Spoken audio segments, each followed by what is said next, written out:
نوی کال او نوې هیلې. په افغانستان کې نوی کال له نویو هیلو سره پیل شو.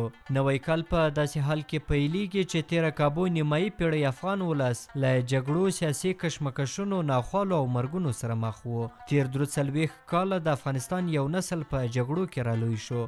جګړې او ستونزې یې وګاللې، ډول ډول واکمنۍ او رژیمونه یې وزغمل. خو اوس افغانان نوی کال په نویو هیلو سره پیلوي. د دوی په خبره اوس یې د نسبي امنیت په راتلو سره د هیواد د ښېرازۍ او سوکالۍ لپاره هیلې څو چنده راټوکېدلې دي. د نوروز جشن هر کال په افغانستان کې په شانداره مراسمو سره لمانځل کیږي. خلک وایي سږني نوي کال ته په دې خوشحال دي چې هیڅ راز امنیتي ستونزه نشته. د دوی په خبره په تیرو کلونو کې چې کله به یې له یوه ولایت څخه بل ولایت ته سفر کاوه نو پر لاره به له زیاتو ستونزو سره مخ و.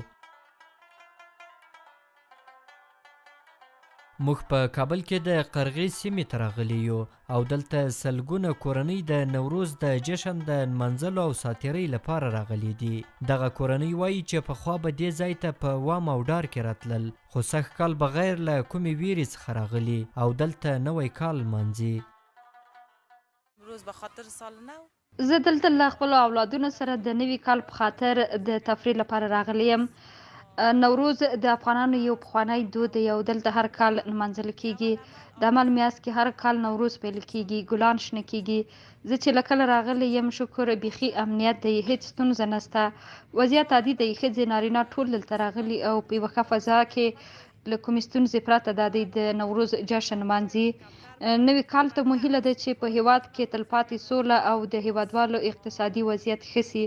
ټول افغانان باید یو لاس سي او خپل وطن په ګډه سره آباد کړي.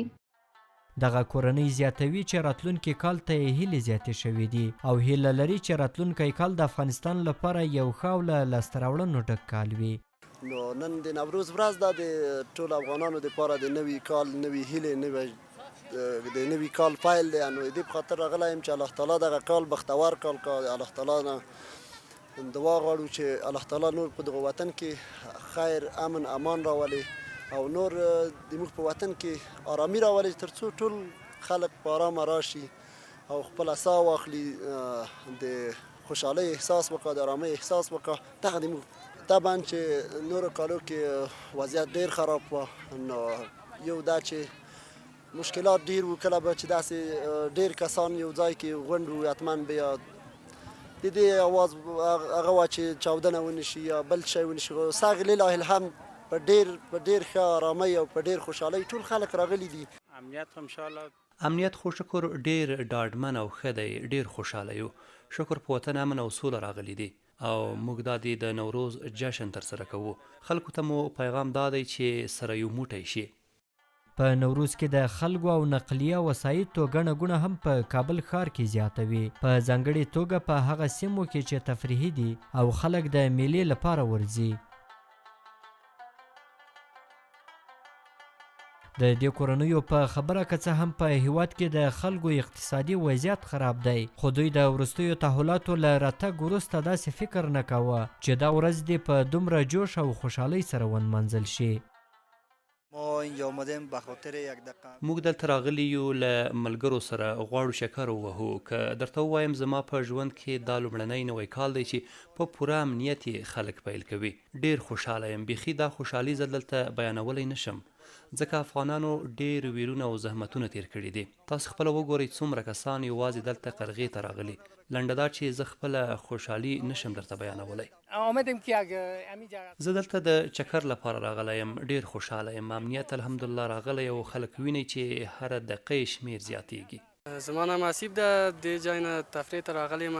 ټول خلک راغلي دي، ګیرو پرانونه تفریح ډېر هغه دي، مزه کوي دلته تفریح. د قرغې په نوم دې سیمه کې هر کال د نوروز په راتلو سره ځوانان بېلابېلې لوبې هم ترسره کوي. دغه ځوان چې د باډیوه یا کاغذ پران لوبه ترسره کوي د نورو کلونو په پرتله سږ کال قرغې ته په راتلو خوشحاله دی.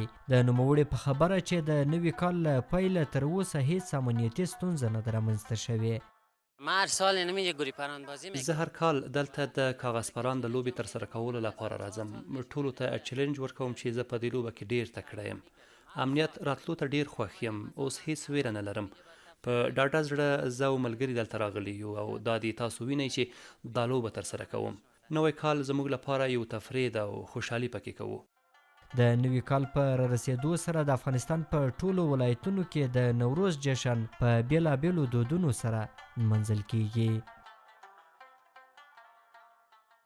په مرکز کابل کې د قرغې په نوم دغې سیمې ته هر کال تقریبا د نوروز په رارسېدو سره زرګونه کورنۍ د هیواد له زیاتره ولایتونو څخه د سیاحت لپاره راځي. دوی وایي سږکال د نوروز رارسېدو ته ځکه خوښ دي چې په هیواد کې نسبي امنیت راغلی او په امنیتي برخه کې کوم ډار نه لري. احسان الله کریمي، CMG، د کابل ولایت قرغې سیمه.